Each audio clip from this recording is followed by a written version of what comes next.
దావీదు విను, దావీదు చేసిన ప్రకారం, క్రీస్తు చేసి చూపించిన ప్రకారముగా ఈ పూట మనము చేయదగిన వారమై ఉన్నాము.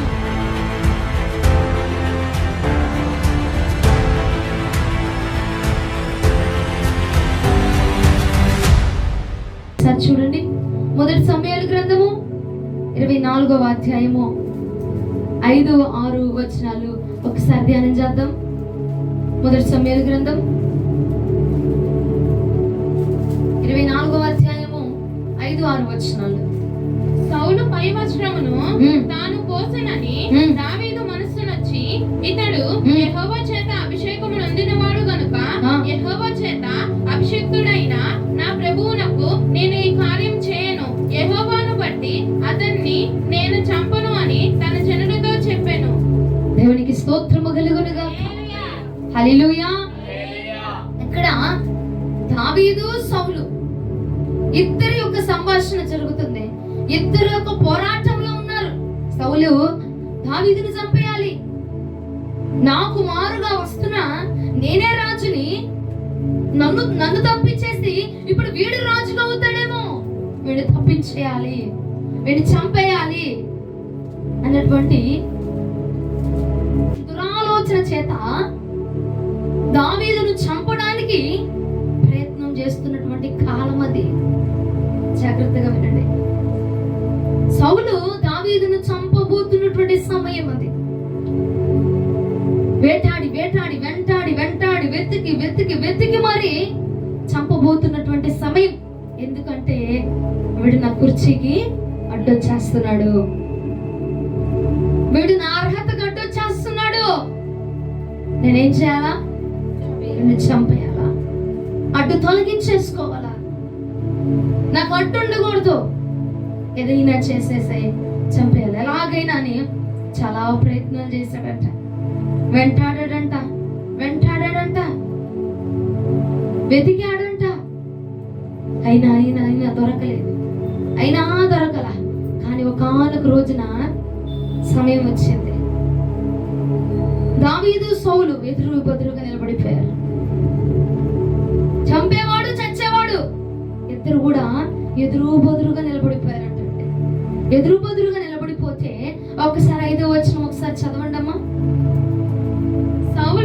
సౌలు పై వస్త్రమును తాను కోసెనని దావీదు మనస్సునొచ్చి, ఇతడు యెహోవా చేత అభిషేకము నొందినవాడు గనుక యెహోవా చేత అభిషిక్తుడైన నా ప్రభువునకు నేను ఈ కార్యం చేయను. చాలు, ఇద్దరు ఎదురు బదులుకున్నారంట.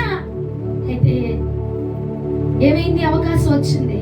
సౌలుకు అవకాశం వచ్చింది దావీదుని చంపడానికి, దావీదుకి అవకాశం వచ్చింది సౌలుని చంపడానికి. వెళ్ళారట ఇద్దరు, పోటాపోటీగా ఉన్నారు. ఎప్పుడు దొరికితే ఎవరిని చంపేద్దామా అని, అడ్డు తొలగించుకుందాము అని నిలబడిపోయారట. నిలబడిపోతే గబుక్కున దావీదు ఏం చేశాడంట, సౌలు యొక్క పై వస్త్రం ఉండిద్ది కదా, ఆ పై వస్త్రమును ఏం చేశాడు? కోసివేశాడంట. కోసివేసినాక దావీదు ఏమంటున్నాడు? తన మనస్సు నొచ్చుకొని, అయ్యో ఇతను ఎవరు? రాజే కావచ్చు, అభిషేకించబడిన వాడు కదా, ఇతను ఎవరు? నాయకుడే కావచ్చు, నడిపించేవాడే కావచ్చు, కానీ యెహోవా చేత అభిషేకించబడిన వాడు కదా, తైలపు కొమ్ము చేత తైలము తల మీద ప్రోయబడిన వాడు కదా, అభిషేక్తుడిని, యెహోవా చేత నిర్ణయించబడిన వాడిని, యెహోవా చేత అభిషేకించబడిన వాడిని నేను ఎలాగయ్యా తాకేది? నేను ఎలాగయ్యా చంపేది? నాకు అవకాశం వచ్చినా గానీ నేను ముట్టనయ్యా.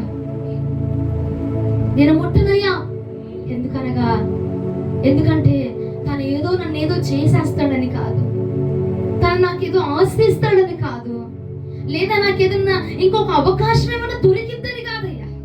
యెహోవా చేత అభిషేకించబడిన వాడిని నేను ముట్టడానికి అనర్హుడనయ్యా. హల్లెలూయా. బిగ్గరగా చెప్పగలుగుతారా? అర్థమవుతే చెప్పండి బిగ్గరగా. దావీదు అంటున్నాడు, నేను అనర్హుడిని. ఎందుకో తెలిసినా సౌలు ఎంత దుర్మార్గుడేమని, నన్ను చంపడానికి చూడండి, నన్ను హింసించని, నన్ను బాధ పెట్టని, నన్ను నానా మాటలన్నీ. కానీ కానీ కానీ ఏమైందో తెలిసిన, అతడు ఒకనొక రోజున యెహోవా దక్షిణ హస్తము చేత అభిషేకించబడిన వాడు కదా. నేను ఎలాగను ముట్టేదయ్యా, నేను చంపను, నేను అనరకుండా నేను పట్టుకోవడానికి నాకు అర్హత లేదు. ఐఎమ్ అన్ఫిట్, నేను పట్టుకోవడానికి అనర్హుడను, అర్హత లేని వాడను. హల్లెలూయా హల్లెలూయా అని చెప్పి వెనక్కి అడిగేసేసాడంట, వెనక్కి వచ్చేసాడంట. తగ్గిపోయాడు. అక్కడ తను తగ్గించుకోవడాన్ని బట్టి తన స్థితి ఏం తగ్గిపోలేదండి. సంగమా, తను తగ్గించుకొని సౌలుని హెచ్చించి సౌలును బ్రతికించినంత మాత్రాన దావీదు అర్హత తగ్గిపోలా, దావీదు విలువ తగ్గిపోలా, దావీదుకు రావాల్సిన సింహాసనము అరిగిపోలేదు. ఇంకొక మాట అదే అధ్యాయంలో మీరు చూస్తే గనక 16వ వచనం నుండి 19వ వచనం వరకు ఒక్కసారి చదవండి తల్లి. 16వ వచనం నుండి 19వ వచనం వరకు. దావీదు ఈ మాటలు సౌలుతో మాట్లాడి చాలింపగా సౌలు, దావీదా, నాయనా ఈ పలుకు నీదేనా అని బిగ్గరగా ఏడ్చి, ఈ పలుకు నీదేనా ఏమంటున్నాడు? ఇంత మాట్లాడిన తర్వాత సౌలు అంటున్నాడంట, దావీదా మాట్లాడుతుంది నువ్వేనా? నాయనా మాట్లాడేది నువ్వేనా? అంత ప్రేమగా మాట్లాడుతున్నావా? అంత పలుక? ఇప్పుడు నన్ను చంపేవాడు నా ఎదురున్నాడండి, నేనేం చేస్తాను? నాకు అవకాశం వచ్చింది, వాడి బలం తగ్గిపోయింది, నేనేం చేయాలా? వాడిని చంపేయాలా, వాడిని హతమార్చేయాలా, వాడిని కొట్టేయాలా, వాడిని హింసించాలా? నన్ను ఎలాగ వెంబడించాడు, ఎంత వెంబడించాడు, ఎన్నిసార్లు నన్ను హింసించాడు. నాకు అవకాశం దొరికింది కాబట్టి నేనేం చేయాలి? ఇప్పుడు చంపేయాలి. కానీ దావీదుకి చంపే అవకాశం వచ్చింది. ఏసాడంట కత్తితో, వస్త్రపు చెంగు చిరిగిపోయిన వెంటనే దావీదు హృదయం నొచ్చుకుందంట. బాధపడిపోయి, అయ్యా అభిషేకించబడిన వాడు కదేనా, ఎంతైనా అన్నాయి, ఎన్ని మాటలైనా అన్నాయి, నన్ను ఎంతైనా హింసించని ఒకనొక రోజున అభిషేకించబడిన వాడు కదా, నేను ముట్టనయ్యా అని అనగానే ఈ మాటలు విని సౌలు అంటున్నాడంట, దావీదా నాయనా నువ్వేనా మాట్లాడుతుంది? నన్ను వదిలేసినోడు నువ్వేనా? ఆ మాటలు నీ నోటి నుంచి వచ్చినవేనా? అంత ప్రేమ చూపించే దావీదు నువ్వేనా? నాయనా నన్ను వదిలేసావా? ఎంత హింసించాను నేను నిన్ను, ఎంత వెంబడించాను, ఎంత దారుణంగా, ఎంత కుట్రలు పన్నాను నీ మీద, నన్ను వదిలేసింది నువ్వేనా అని మాట్లాడుతాడంట. చదువు. దావీదుతో ఇట్లా నేను, యెహోవా నన్ను నీ చేతికి అప్పగింపగా నన్ను చంపక విడిచిపెట్టినందుకు ఈ దినమున నీవు నా అపకారమునకు ఉపకారం చేసిన వాడవై నా ఎడల నీకు ఉన్న ఉపకార బుద్ధిని వెల్లడి చేసితివి గనుక నీవు నాకంటేను నీతిపరుడవు దావీదా. హల్లెలూయా. ఏమండి గొప్ప సాక్ష్యం పొందుకున్నాడు చూడు. చంపేద్దాం అనుకున్నాడు, నోటి నుంచి సాక్ష్యాన్ని పొందుకున్నాడు. అక్కడ దేవునికి స్తోత్రము కలుగును గాక. హల్లెలూయా.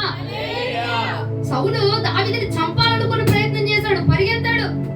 కానీ సౌలు నోటి నుండి ఏ సాక్ష్యం వచ్చింది? బిగ్గరగా చెప్పండి, ఇంకొంచెం గట్టిగా చెప్పండి, నీతిపరుడవయ్యా దావీదా నువ్వు. యెహోవా నన్ను నీ చేతికి అప్పచెప్పినా కానీ నువ్వు నన్ను చంపలేదు, నువ్వు నన్ను చంపలేదు, హింసించలేదు, విడిచిపెట్టవయ్యా. నువ్వు గొప్పోడివయ్యా, నువ్వు నీతిపరుడవయ్యా. అయ్యా నువ్వు ఎంత గొప్పోడివో తెలిసినా యెహోవా నన్నే నీకు అప్పగించినా గానీ, చూసావాయా నీలాంటి గొప్ప మనసు నాకు లేదయ్యా, నీలాంటి గొప్ప మనసు నాకు లేదు, నువ్వు చాలా గొప్పోడివి దావీదా. హల్లెలూయా. పై వచనాల్లో చూస్తే దావీదు అంటాడు, ఇశ్రాయేలునకు రాజు ఎవరిని వెంబడించేది? చచ్చిన కుక్క వంటి వాడనైన నన్నా. దావీదు తనను తను ఏమంటున్నాడు తెలుసా? నేను ఒక చచ్చిన కుక్కతో సమానమయ్యా, నా కొరకు నువ్వు వెంబడించడం ఏంటి? నా కొరకు నువ్వు కుట్రలు పడడం ఏంటి? నా కొరకు నువ్వు ప్లాన్ వేసి ఆ రోడ్డు ఈ రోడ్డు, ఆ వీధి ఈ వీధి, ఆ ఊరు ఈ ఊరు నువ్వు పరిగెత్తడం ఏంటయ్యా? యెహోవా చేత అభిషేకించబడిన వాడవు నీవు. నేను ఎవడినయ్యా? చచ్చిన కుక్క వంటి వాడనైనా నన్ను ఇశ్రాయేలుకు రాజైన వాడవు నీవు వెంబడించుట తగునా? అంత అర్హత నాకు లేదయ్యా, అంత అర్హత నాకు లేదు ప్రభువా, నీ దాసుడను నేను అని చంపాల్సింది పోయి ఇంత ప్రేమ చూపించి ఇంత మాటలు మాట్లాడుతుంటే సౌలు హృదయము అసలు సిగ్గుమయమైపోయిందండి. ఏమైపోయింది? సిగ్గుతో కప్పబడిపోయింది ముఖం. అవమానం వచ్చి నేను ఇంత దౌర్భాగ్యుడు దరిద్రుడను, తనంత నీతి కూడా నాకు లేదే, నీతి పరుడయ్యా, నిందారహితతో కలిగిన వాడయ్యా, అంత గొప్ప హృదయం కూడా నాకు లేదే. యెహోవా చేత అభిషేకించబడిన వాడు అని వాడు నన్ను వదిలేసినంత ఈజీగా నేను వాడిని వదిలేయలేకపోయాను. చూసావా, నాలో ఏముంది? నాలో లేదంత నీతి, నాలో లేదంత పరిశుద్ధత లేదు, నేనంత గొప్పవాడిని కాదు. వాడు వదిలేశాడు నన్ను.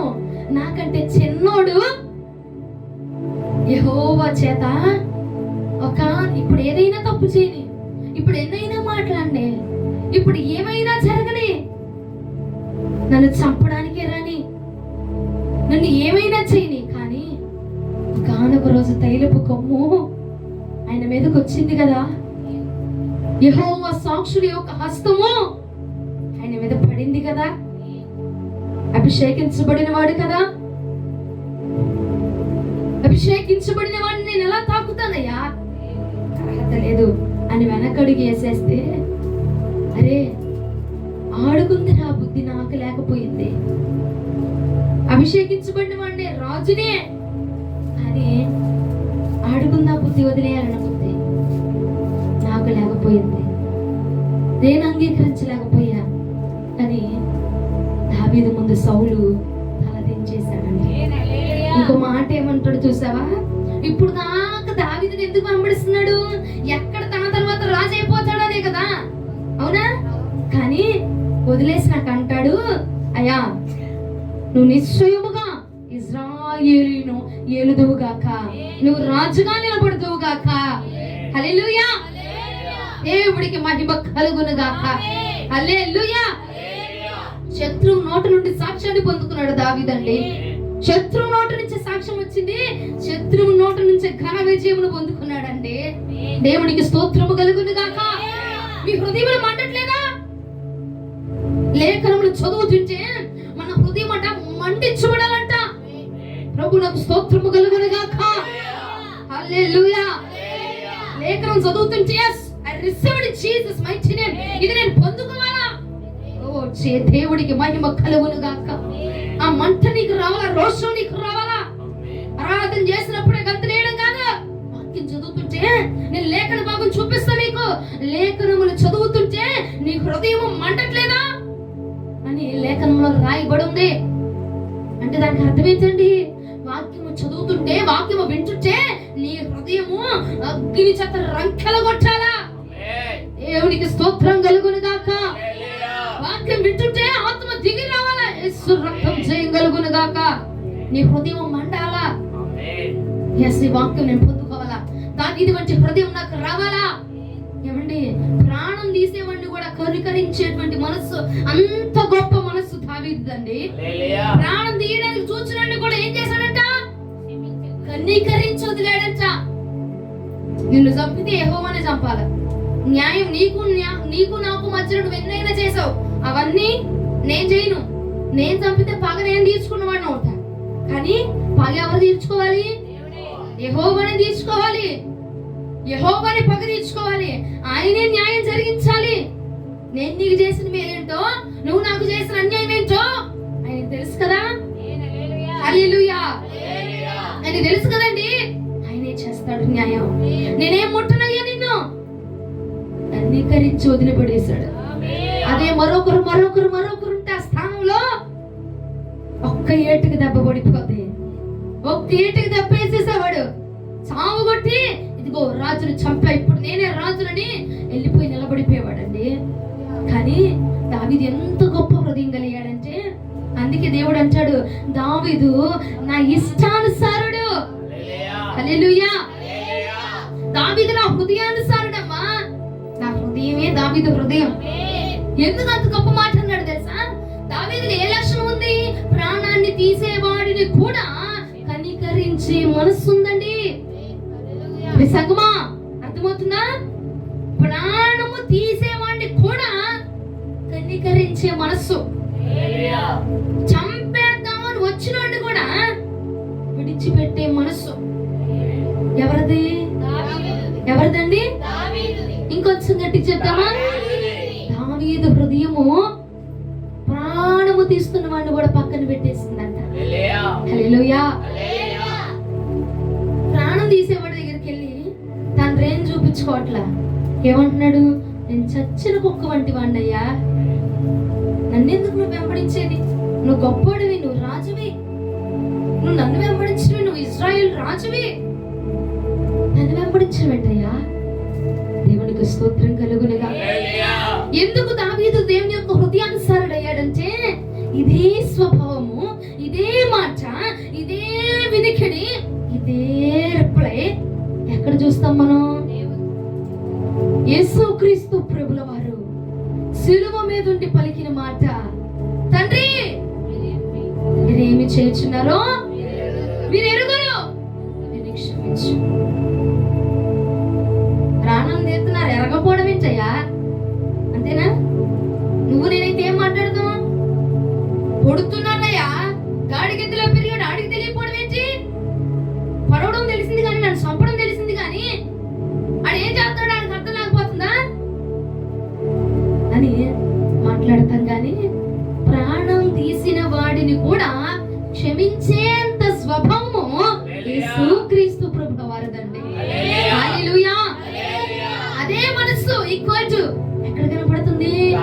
దావీదులో. అందుకే దేవుడు అన్నాడు, దావీదు నా హృదయానుసారుడు. హల్లెలూయా. నా హృదయంలో ఏది మెదులుతుందో దావీదు అదే చేస్తాడు. దావీదు హృదయంలో ఏది మెదులుతుందో నా హృదయంలో అదే మెదిలిద్ది. నా ఆలోచన ఏముందో దావీదు ఆలోచన కూడా అదే ఉంటది. నా మనస్సు ఎట్టుందో తన మనస్సు కూడా అటే ఉంటది. హల్లెలూయా. ఒకసారి చూడు లూకా సువార్త 23వ అధ్యాయము 34వ వచనం. యేసు తండ్రి మీరేమి చేయుచున్నారో మీరు ఎరుగరు గనుక వీరిని క్షమించమని చెప్పెను. వారు ఆయన వస్త్రములు పంచుకొనుటకై చీట్లు వేసిరి. అబ్బా తండ్రి ఏం చేస్తున్నారు వీళ్ళకి తెలియదు ప్రభు, క్షమించు క్షమించు. వాళ్ళు ఏం చేస్తున్నారు వాళ్ళకి తెలియదు, క్షమించు వాళ్ళని. క్షమించే హృదయము నా యేసుక్రీస్తు ప్రభు. హల్లెలూయా. ఎంత ఘోర పాపినైనను, ఎంత ఘోర పాపం చేసినా క్షమించగలిగిన హృదయము యేసుక్రీస్తు ప్రభువు వారు సిలువలో కనపరిచాడు. ఎందుకంటే సిలువలో పలికిన 7 మాటలే సంఘానికి కాదు. సిలువలో ఎందుకు ఆ మాటలు చెప్పాడు?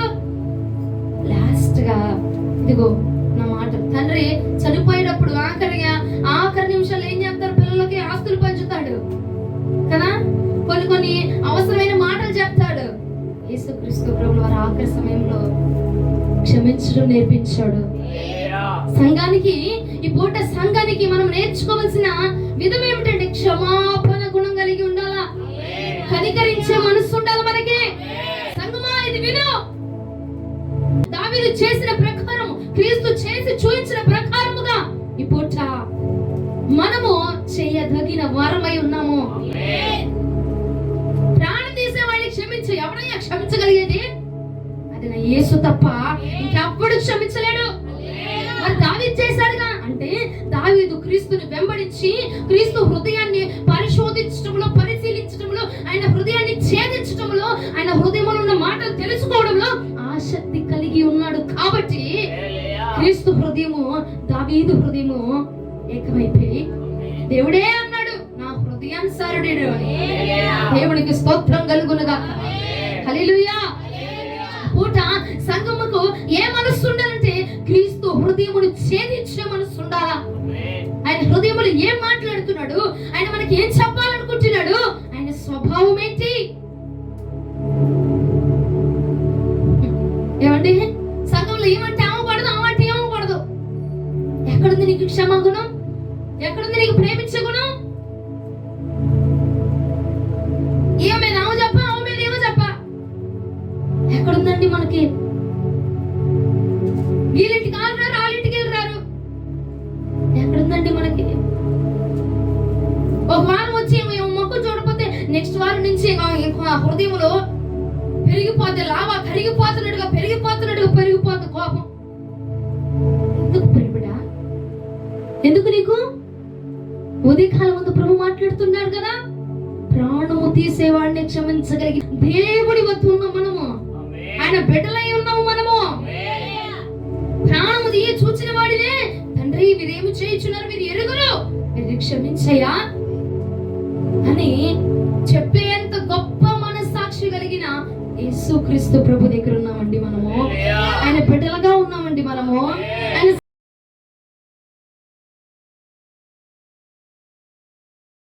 మాంసములో పాలుభాగస్తులం అవుతున్నామండి మనము. హల్లెలూయా.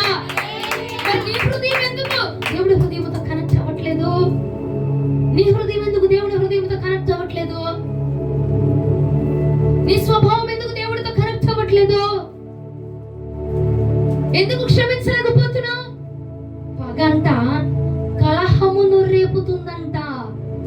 వాక్యం సెలవిస్తుంది సామెతల గ్రంథంలో. పగ ఏం చేసిద్దంట? కలహాన్ని రేపిద్దంట, గొడవలను పెట్టిద్దంట, అల్లరిని పెట్టిద్దంట, దూరమును పెట్టిద్దంట, ఎడబాటును పెట్టిద్దంట. ఎదురు పడితే మొహం చూడరు. పగ కలహమును రేపిద్ది, దూరపరిచిద్ది, వెడగొట్టిద్ది. సంగమా,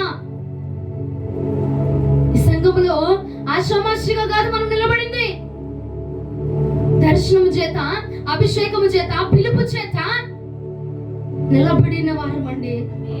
ఎక్కడ నిలబడిన వారం? పిలుపు చేత నిలబడ్డాం, దర్శనం చేత నిలబడ్డాం, దేవుడి మాట చేత కట్టుబడి నిలబడిన వారం అక్కడ. హల్లెలూయా. అలా చెప్పాలి, అక్కడెక్కడ కూర్చొని చెప్పేది కాదు, ఏది పడితే అది మాట్లాడేది కాదు. వాక్యం మీద సంఘం కట్టబడాలా. మనం చెప్పామంటే వాక్యంతో రిఫరెన్స్ చూపించాలా, ప్రూఫ్. హల్లెలూయా.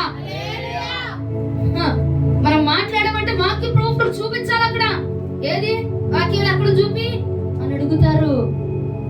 మాట్లాడే మాట ఆచి తూచి మాట్లాడండి. సంఘం మొత్తానికి ప్రభు ఉదయకాలం ముందు హెచ్చరిక చేస్తున్నాడు. ఎక్కడ మాట్లాడినా, ఎప్పుడు మాట్లాడినా, ఎలా మాట్లాడినా నువ్వు ప్రూఫ్ తో మాట్లాడాలా. ఇదే మన ప్రూఫ్. ఇందులో ఉన్నది మనం మాట్లాడాలా. దేవునికి స్తోత్రం కలుగునుగా. వాక్యము పునాదుల మీద మనం కట్టబడాలి. మనం వస్త్రధారణైనా, చూపైనా, మాటైనా దీన్ని వేసి మనం కట్టబడాలి. ఎందుకంటే అండి మనం ఒకటే థీమ్ మీద నిలబడ్డాం. అపోస్తుల సంఘము, అపోస్తుల సంఘము. ఇది బయట అక్కడ ఇక్కడ అలా ఇలా ఉన్న సంఘం కాదు. గుర్తుంచుకోండి, గమనించుకోండి. ఎలా పడితే అలా ఉండేది కాదు, ఎలాంటి పడితే అలాంటి నియమాలు ఉండేవి కాదు, ఎలాంటి పడితే అలాంటి రద్దులు రసీదులు ఉండేది కాదు. ఇది అప్పుడు దాకా వేసేసుకుంటాం, తర్వాత తీసేస్తాను అన్నటువంటి రసీదులు ఉండేది కాదు. ఇది ఎల్లప్పుడూ ఏకరీతిగా, ఏక హృదయముతో, ఏక మనస్సుతో, ఏక కంఠముతో ఇక్కడ నిలబడిన వారు ఏ ఉద్దేశంతో చెప్పుతున్నారో కూర్చున్న నీవు కూడా అదే ఉద్దేశం నీకు రగలాలి అన్నదే నా తప్పనంతే తప్ప మరొక ఉద్దేశం లేదు ఇక్కడ. దేవునికి స్తోత్రం కలుగునుగాక. హల్లెలూయా. నిలబడిన నేను ఏ తపనతో ఉన్నానో, ఏ వాక్యము కట్టుబడితో ఉన్నానో కూర్చున్న నువ్వు కూడా అదే కట్టుబడితో ఉండాలి. దానితోనే నడుచుకోవాలా. దేవునికి స్తోత్రం కలుగునుగాక.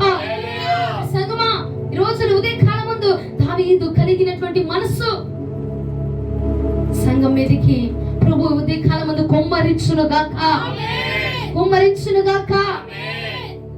ఆమె మాట అంటే చిరుబుర్లాడడం, వీళ్ళు ఈ మాట అంటే చిరుబుర్లాడడం. అంతెందుకు వాక్యంలో నేనే ఒక మాట అంటే సేవకుల మీద చిరుబుర్లాడడం, అలగడం, గొడవలు. ఎందుకండి? ఏం నేర్చుకుంటున్నావు? ఏం చూపిస్తున్నావు? మాదిరి ఏం చేస్తున్నావు నువ్వు?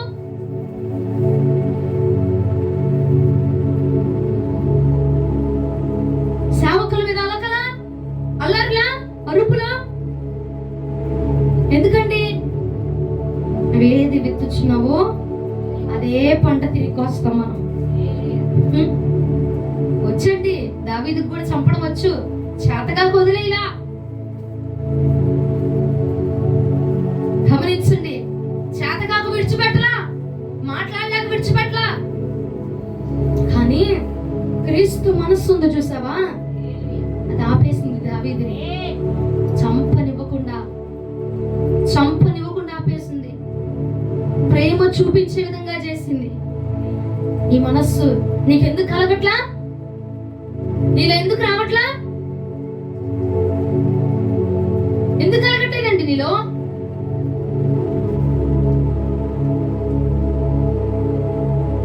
ఏదైనా అన్నాడంటే పగ, పగ. ఎందుకు పగ నీకు? వాక్యం చదవట్లా నువ్వు? పగ కలహమును రేపుతుంది.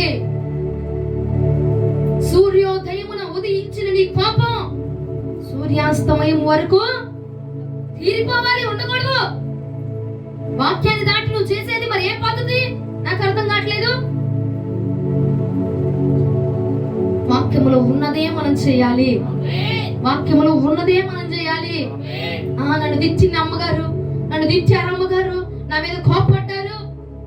నాకేం పని పాట లేక కోపడుతున్నానండి? అమ్మగారు చిన్న మాట ఉందండి, అందుకే నాకు ఆవిడ మీద కోపంగా ఉంది. ఎందుకండి అపార్థాలు? ఎందుకండి అలకలు? ఏమండి, సేవకుల మీద అలకలొద్దు, సేవకుల మీద చిరుగురులాడద్దు. నీ ఇంటిలో వారు నా ఒట్టిలో వారు కాదాళ్ళు. సేవకులంటే నీకు ఆయనకి మధ్యలో ప్రతినిధులు. సేవకుల మీద అలకలించి మా ఇంట్లో వాళ్ళకు కూడా చెప్తాను నేను, మీకు మీరు వేరుగా ఉండండి, నన్ను కలపద్దు మీరు పెద్దాల్లో. నేను ఎందుకంటే మళ్ళీ నేను ఆ విషయంలో నేను తీర్పు నేర్చుకోవాలా? మీకు మీరు చూసుకోండి.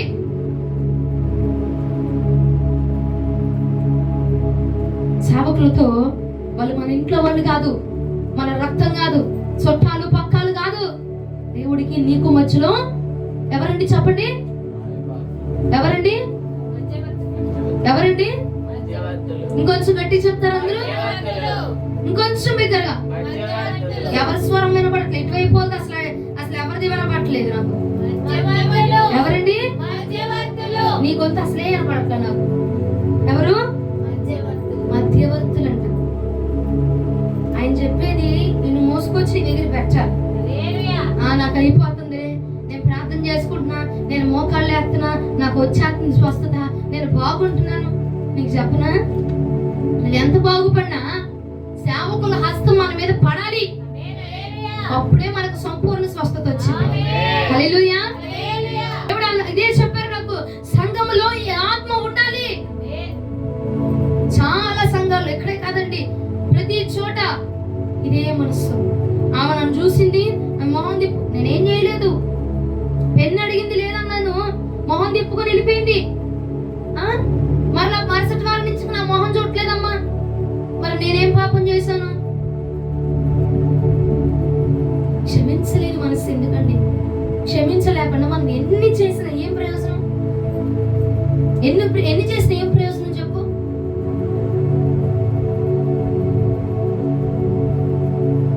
దావీదు చంపబోతున్న ప్రేమ చూపించాడు కాబట్టి శత్రువు ఏమన్నాడు? నువ్వు నీతిపరుడు అయ్యా, నువ్వు నిందారహితుడు, నువ్వే నా తర్వాత రాజువి, కూర్చో, నేనే నీకు ఇచ్చా. ఎన్ని రోజులు నేనే నీ దగ్గర నుంచి ఆ సింహాసనం తీసేయాలని పోరాటం చేశా, కానీ ఇప్పుడు నేనే నీకు వేస్తున్నా సింహాసనం. నువ్వు కూర్చో, నువ్వే రాజుగా నిలబడు. దేవునికి స్తోత్రం కలుగునుగా.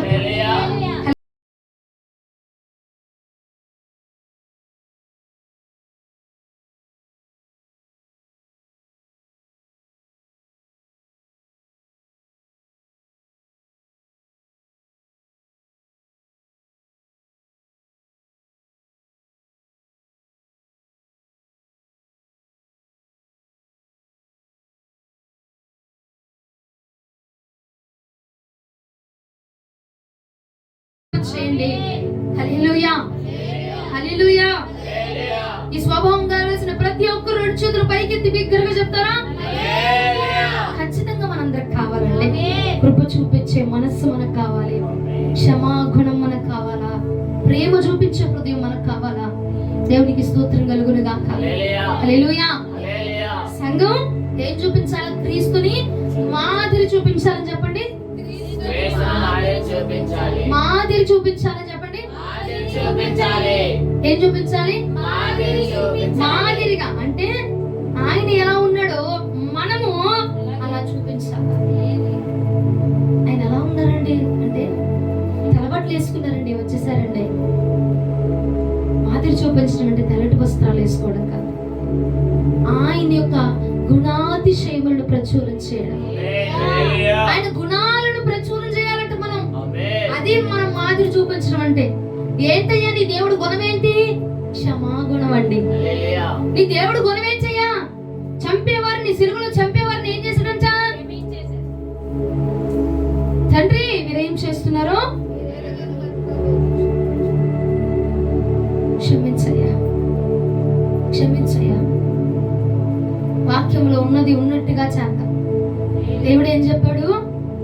సూర్యుడు ఉదయించినప్పుడు నీ యొక్క కోపం మొదలైతే సూర్యుడు ఎప్పుడు అస్తమిస్తాడు? 4 రోజులకు 5 రోజులుగా? ఏ సాయంత్రానికి? ఏమండి? ఒక రోజేనా? నీ కోపము ఆ 1 రోజులు ముగించబడిపోవాలి. లేదంటే దేవుడి దగ్గర మన నిందను మోసేవారిగా ఉంటాం. నిందపడిపోతే మన మీద తీర్పులోనికి వెళ్ళిపోతాం మనం. ఇప్పుడు దాకా భక్తి చేశారు, చాలా బాగున్నావు దేవుడి దృష్టిలో. కానీ ఆ 1 రోజు కోపం 2 రోజులు అయిపోయింది చూసావా? ఆ 2 రోజుల కోపం నేను ఏం చేస్తుంది? దేవుడి దగ్గర నిందగా, దేవుడి దగ్గర తీర్పులోనికి మనం తీసుకొని వెళ్ళిపోతుందంట. ఎంతకాలం మోస్తావు భారం నువ్వు? ఎంతకాలమైనా నా మనసులో భారం తీరేదాకా మొహం చూడను, ఏం చూడను. ఉపయోగం ఏంటండి? దేవుడి దగ్గర స్థానం కోల్పోవడం తప్ప, పరలోక రాజ్యంలో స్థానం కోల్పోవడం తప్ప. ఉదయిస్తే రాత్రికి అయిపోవాలి కోపం. దేవునికి స్తోత్రం కలుగును గాక. హల్లెలూయా. ఒకసారి చూడు, 1 పేతురుకు రాసిన పత్రిక 2వ అధ్యాయము 9వ వచనం. 1 పేతురు రాసిన పత్రిక 2వ అధ్యాయం 9వ వచనం. అయితే మీరు చీకటిలో నుండి ఆశ్చర్యకరమైన తన వెలుగులోనికి మిమ్మల్ని పిలిచిన వారి గుణాతిశయములను ప్రచురము చేయ నిమిత్తము ఏర్పరచబడిన వంశమును, రాజులైన యాజక సమూహమును, పరిశుద్ధ జనమును, దేవుని అయిన ప్రజలనై ఉన్నారు. దేవునికి స్తోత్రం కలుగును గాక. హల్లెలూయా. ఆయన అంటున్నాడు, చీకటిలో నుంచి నిన్ను వెలుగులోనికి పిలిచిన. ఎవరు పిలిచారు మనల్ని? ఎవరండి? ఎవరు పిలిచారు? బిగ్గరగా చెప్తారా? నిన్ను నీ దేవుడు పిలిచాడా? ఎక్కడి నుంచి? చీకటిలో నుంచి పిలిచాడంట, తెగుల్లో నుంచి పిలిచాడంట, పాపములో నుంచి పిలిచాడంట, రోగంలో ఉన్నప్పుడు పిలిచాడంట. ఆ పిలిచిన వాని యొక్క గుణాతిశయములను ప్రచురము చేయు నిమిత్తము. దేనికోసం ఏర్పరచబడ్డాం మనము? ఆయన గుణాతిశయములను ప్రచురం చేయడానికి దేవుడు నిన్ను చీకటిలోంచి పిలిచాడంట. మరి ఆయన గుణం ఏంటమ్మా? ఒకసారి అందరూ చెప్తారా? క్షమాగుణం అని. లోకానికి నువ్వేం చూపించాలా? క్షమాగుణాన్ని చూపించాలా. సంఘానికి నువ్వేం చూపించాలా? క్షమించడం చూపించాలా. నీ బంధువులకి ఏం చూపించాలా? క్షమాపణ. క్షమాపణ మనం చూపించాల్సిన వారుగా ఉన్నాం. దేవునికి స్తోత్రం కలుగును గాక. హల్లెలూయా. ఏంటయ్యా నీ దేవుడు గుణాతిశయం ఏంటి? నిన్ను పిలిచాడుగా, చీకట్లోంచి పిలిచాడు కదా, ఆ రోగం నుంచి పిలిచాడు కదా. చెప్పు, ఆయన గుణం ఏంటి చెప్పు, ఆయన లక్షణాలు ఏంటి చెప్పు. నిన్ను పిలిచాడు, నా రాజు, నా దేవుడు, నన్ను రక్షించాడు, గొప్పవాడు అంటున్నావు కదా. ఆయనలో ఉన్న గొప్పతనం ఏంటి చెప్పు. అయ్యా, చంపేవాడు ఎదురొచ్చినా క్షమించేస్తాడండి నా దేవుడు. హల్లెలూయా. ఆయన గొప్పతనాన్ని చెప్పేటప్పుడు మనం బెప్పే అనకూడదు. బిగ్గరగా వెళ్తావుగా అట్ట అరవరా. నువ్వు ప్రచురం చేస్తుంది యేసుక్రీస్తు ప్రభువైన ఒక గుణాతిశయములను ఆయన గురించి ప్రచురం చేస్తున్నావు. నువ్వు మనుషుల గురించి కాదు మనం ప్రచురం చేసేది. చూడండి, ఇప్పుడు సీఎం గారు కానీ పిఎం గారు కానీ ఎవరైనా వెళ్తా ఉంటే, లేదంటే ర్యాలీలు ఏమైనా జరుగుతుంటే కాముగా ఉంటారండి? ఉంటారా కాముగా? ఏం చేస్తారు? అరుస్తారా ఎవరా? మనిషికి ఇంత డబ్బులు మరి ఇస్తారా ఎవరా? అరుస్తారా ఎవరండి? కాము జెండాలు పట్టుకొని మేము శాంతియుత భద్రత శాంతి, మేము శాంతిగా వెళ్ళిపోతామని వెళ్ళిపోతారా? కేకలు పెట్టుకుంటూ, అరుపులు పెట్టుకుంటూ, వాయిద్యాలు పెట్టుకుంటూ, సౌండ్ బాక్సులు పెట్టుకుంటూ వెళ్ళిపోతారు. ఈ లోకాధికారులకి అంత ఘనత, అంత కేకలు అవసరమైతే మరి ఆయనకి ఎంత ఘనత అవసరమైనది? దేవుడికి స్తోత్రం కలుగును గాక. హల్లెలూయా, హల్లెలూయా. ఆయన యొక్క గుణాతిశయములు నువ్వు చెప్పాలి. అందుకోసమే దేవుడు నేను పిలుచుకున్నాడు. ఏమండి, అందుకోసమే దేవుడు మనల్ని ఏర్పాటు చేసుకున్నాడు. నానా, ఎందుకు పిలిచవేస్తాయి మమ్మల్ని? మమ్మల్ని ఆ ఊబిలో వదిలేయచ్చుగా. మేము అక్కడ ఉన్నప్పుడే చాలా బాగున్నాగా, అందులో ఉన్నప్పుడే చాలా బాగున్నాగా అంటే, నానా నిన్ను పిలిచి ఆయన గుణాలేంటో నువ్వు తెలుసుకోవాలని, తెలుసుకొని నువ్వు అనేకులకు చెప్పాలని దేవుడు నిన్ను పిలుచుకున్నాడు. అందుకే మొదటి పేతురు రాసిన పత్రిక 2వ అధ్యాయం 9వ వచనంలో ఉంది, మీరు చీకటిలో నుంచి వెలుగులోనికి మిమ్మల్ని పిలిచిన వారి యొక్క గుణాతిశయములను ప్రచురము చేయ నిమిత్తము ఏర్పాటు చేయబడిన రాజులైన యాజక సమూహము చెప్పి రాయబడి ఉంది లేఖనం. అక్కడ ఎవరమంట? మనం రాజు యొక్క యాజక సమూహములు. మనం రాజుగారి గురించి చెప్పాలి. మన రాజు గురించి, రాజు గుణాల గురించి, రాజు హోదా గురించి, రాజు ఏంటో, ఆయన ఏం చేస్తాడో చెప్పాలి మనం. దేవునికి స్తోత్రం కలుగును గాక. హల్లెలూయా. ఆ రాజు గురించి ప్రచురం చేయడానికి దేవుడు నిన్ను చీకట్లోంచి వెలుగులోనికి ఏర్పాటు చేసుకున్నాడు. ఆయన గుణము, ఏ గుణము నువ్వు నేర్చుకుంది ఏముంది? ఆయన ఏ గుణం ఉంది? అంటే ఏ గుణం నువ్వు నేర్చుకున్నావు? అది మనమాట. ఇప్పుడు ఆయన గురించి మనకు తెలిస్తేనే మనం చెప్పగలం. అవునా? తెలియకుండా మనం చెప్పగలుగుతామమ్మా? తెలియకుండా మనం చెప్పలేము. దేవుడు మొదటగా నేను ఎందుకు పిలుచుకున్నాడు? నీవు ఆయన గుణాలేంటో ఎరగాలి. ఫస్ట్ దాన్ని నువ్వు రిసీవ్ చేసుకొని తరువాత నువ్వు పంచాలి. అర్థమైనా? ఫస్ట్ మనం తీసుకోవాలా దేవుడిచ్చే గుణాలని, ఆయన గుణాతిశయాలేంటో, ఆయన ప్రేమేంటో ఫస్ట్ మనం తీసుకొని దాన్ని మనం అనుభవించి ఎదుటి వాళ్ళకి ఇవ్వాలా. అందుకే దేవుడు నాతో చెప్పిన వెంటనే తక్షణమే నేను నేర్చుకొని మీకు నేను నేర్పిస్తా వెంటనే. మళ్ళీ ఇంకా అది ల్యాక్ చేయండి. నేను 2 మాసాలు 4-5 మాసాలు నేను నేర్చుకున్నానా, నేను శుద్ధి చేసుకున్నానా, వెంటనే మిమ్మల్ని మీరు కూడా శుద్ధి అయిపోవాలా. అది నా గుణం, అది నా లక్షణం. నేను నేర్చుకున్నాను, నేను తిని, నేను ఆరగించుకొని, నేను భుజించుకొని నాకు మొత్తం అడిగిపోయినాక అప్పుడు వెళ్ళి పెడతాను కాదయ్యా. నేను తీసుకొని వెనకే మళ్ళీ వాళ్ళకి పెట్టాలి. నేను వాళ్ళు ఆకలితో ఎదురు చూస్తూ ఉంటారు. నేను తిని నా కడుపు నింపుకుంటే సరిపోదు, నా బిడ్డల కడుపు కూడా నింపబడాలా. హల్లెలూయా. దేవుడికి స్తోత్రం కలుగును గాక. ఇంకొక వ్యక్తిని చూపించి నేను ముగిస్తా. చూడండి, మనం ఎందుకు ఏర్పాటు చేయబడ్డాం? ఎందుకు ఏర్పాటు చేయబడ్డాం? దేవుడి యొక్క గుణాన్ని చెప్పాలి. ఈ రోజు మనం ఏం నేర్చుకున్నాం? ఏ గుణం దేవుడిది?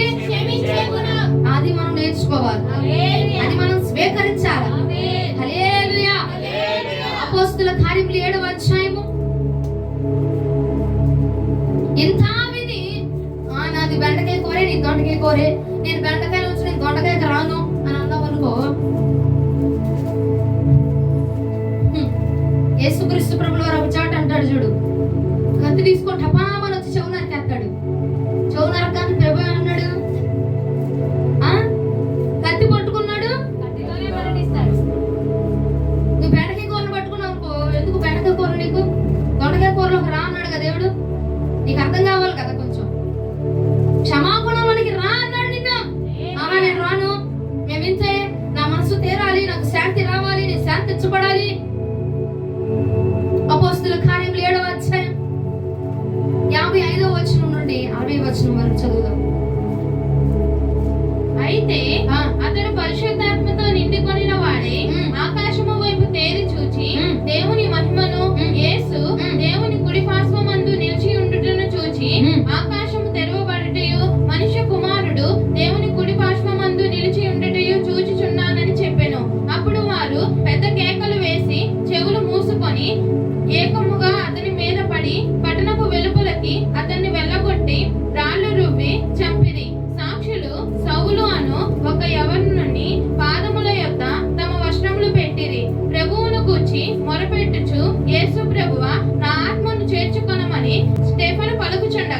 వారు అతన్ని రాళ్లతో కొట్టిరి. అతడు మోకాళ్ళుని ప్రభువా, అతడు మోకాళ్ళుని ప్రభువా, వారి మీద ఈ పాపము మోపకని, ఈ పాపమును మోపొద్దు అని గొప్ప శబ్దంతో పలికెను. గొప్ప శబ్దముతో పలుకుతున్నాడంట. దేవునికి స్తోత్రం కలుగును గాక. స్టెఫను అనేటువంటి ఒక దైవజనుడు, ఒక ప్రవక్త వచ్చి, ఒక అపోస్తలుడు, ఆయన వచ్చి అందరికి వాక్యం చెప్తున్నాడంట.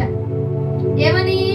పరలోక రాజ్యం తెరవబడింది, దేవుడు మిమ్మల్ని చూస్తున్నాడు, ఆయన రాజ్యం సమీపించబడిపోయింది, మీరు కానివ్వండి, మీరు చదువుకోండి, మీ సామాన్ చదవండి, కానివ్వండి, మీరు సిద్ధపడండి అని చెప్పి దేవుడు మాటలు చెప్తుంటే వాళ్ళకి కోపం వచ్చేస్తుందంట. ఇప్పుడు నేను కనుక వాక్యం చెప్తుంటే మీ అందరికంటే కోపం వచ్చేస్తుంది, అట్లాగా కోపం వచ్చేస్తుందంట. వాళ్ళకి కోపం వచ్చేసి, ఈడెవడీడు, ఎక్కడోడీడు, మా ఇంటి మీద పెత్తనం చేయడం ఏంటి, మమ్మల్ని అనడం ఏంటి అని మీరు ఎట్లా అనుకుంటున్నారు, వాళ్ళు కూడా అట్టాగే అనుకొని, ఏంటి ఈడెవడీడు అని అనుకొని వాళ్ళ దగ్గర రాళ్ళు ఉన్నాయంట.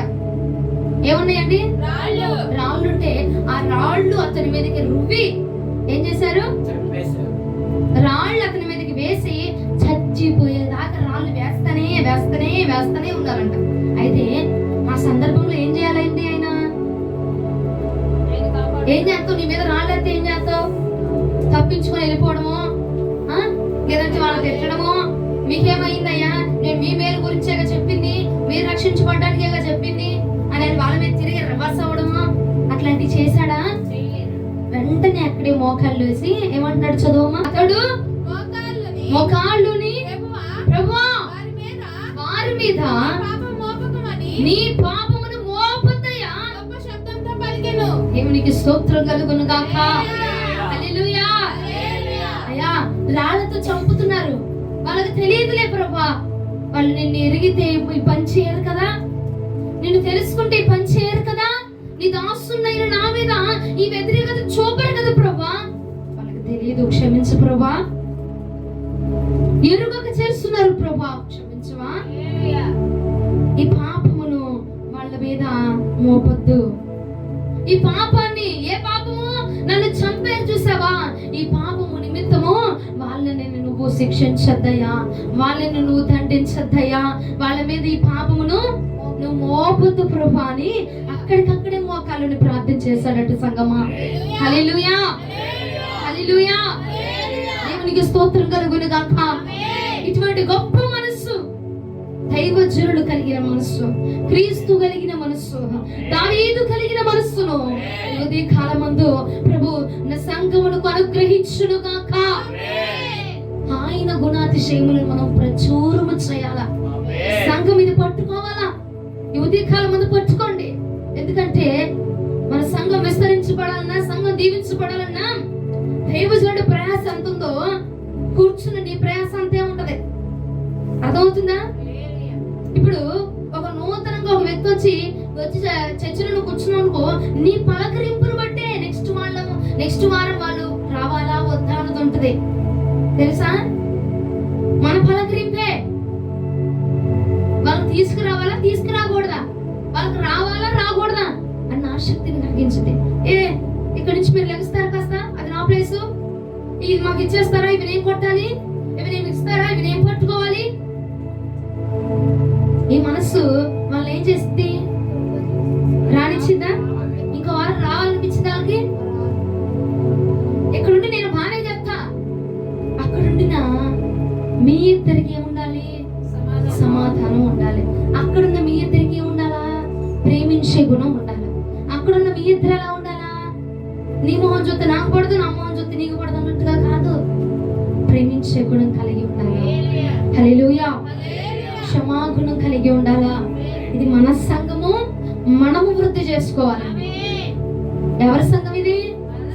మన సంఘం మనమే వృద్ధి చేసుకోవాలి. మన సంఘాన్ని మనమే భద్రం చేసుకోవాలి. వాళ్ళే వచ్చి రావాలి, వీళ్ళే వచ్చి రావాలా. నీ సంఘం పట్ల నీకు బాధ్యత లేదా? ఉంది కదండి, మనందరికి బాధ్యత. మనందరము మన సంఘాన్ని ఏం చేయాలా? వృద్ధి చేసుకోవాలా, కట్టుకోవాలా, కాపాడుకోవాలా. దేవునికి స్తోత్రం కలుగును గాక. హల్లెలూయా. ప్రభువునికి స్తోత్రం కలుగును గాక. హల్లెలూయా. అర్థమైన వారు హల్లెలూయా చెప్తారా? ప్రాణం తీసేవాడిని కూడా దావీదు ఏం చేశాడు?